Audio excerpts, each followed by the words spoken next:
din naman siya. Tumutala nung naghihina, parang kawawa sa gilid. Pero kumain. Eh, matagal, parang bata na naman siya. Siyempre, bagong overall. 35 years old. Di ba, pre? Bagong overall.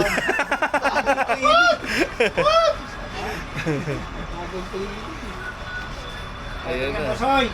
Ayan, Soy. Training mo yan. Kuya Mar, masyado na yung ano, matigas na rin yung ulo, pala yung kobra. Ayan. Sabi ko, kobra.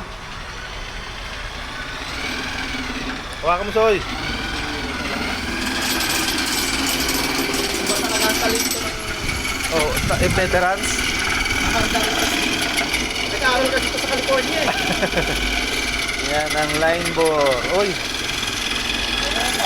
Kuha mo talaga yun.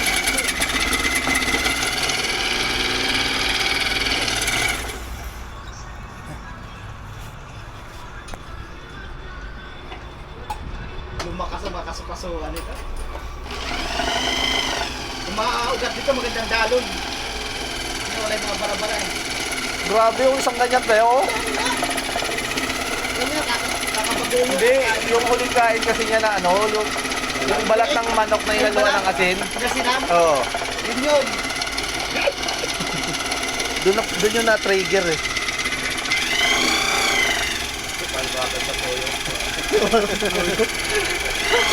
Narinig sa asin eh. Naghahanap pa ng toyo. Eh, tinimplahan na pala ang putik yan. Ngayon, ako naman ang putik na pagkalo lambot ha.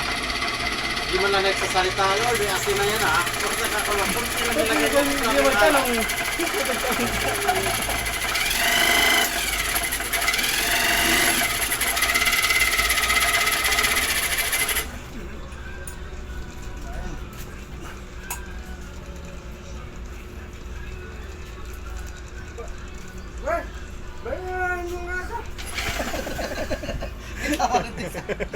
Diba? Kita Ayan. Si... Hindi, yung ano, yung bata ni Michael nga nutrition, ano? Ay, mukhang kargada. Ay. Sabi ni Nilo, pre, ano yan, natural yan, inborn yan. Yan? Inborn daw. Inborn yan? O, inborn, tingin mo, tingnan mo yung ano, yung nakaganyan, o. Yan, ang ginaganon ko. Para siguradong pagkal. Walang iba nakagawa niyan, kung si ano lang. Alam, Mark. Dito ko sa trabaho. Oo. Dito.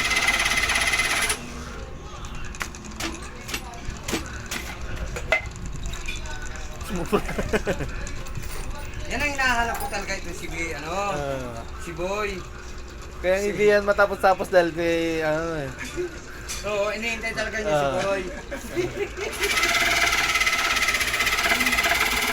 Yun ang antay talaga kasi sabi sa lagay.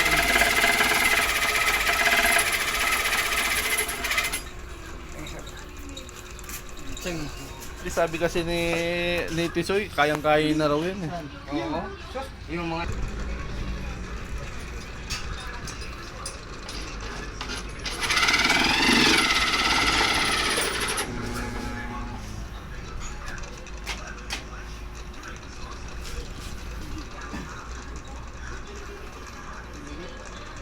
Minute.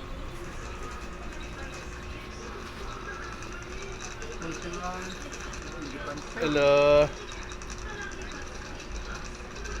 Ah.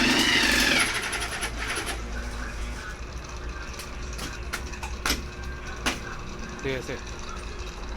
Okay.